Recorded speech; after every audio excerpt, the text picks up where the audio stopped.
Welcome to Sweet Life Beat Life. We hope this video helps.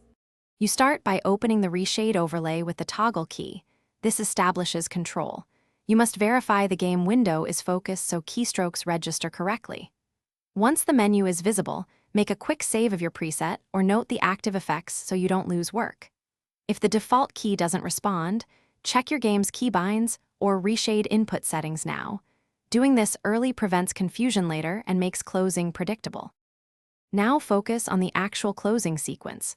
Press the toggle key you used to open Reshade. Often a single press closes the overlay, but sometimes you'll press twice to back out of nested panels. If you're inside a submenu, press Escape to back up first, then use the toggle key to exit entirely. Make sure to glance at the top left indicator to confirm the overlay disappeared. If the overlay still remains, you'll need to verify the key binding inside Reshade settings before proceeding.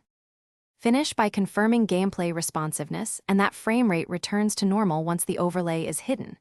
If the menu persists, close and restart the game. This often clears input locks. Make sure Reshade isn't set to show on startup or bound to a conflicting key. Adjust those options and test again.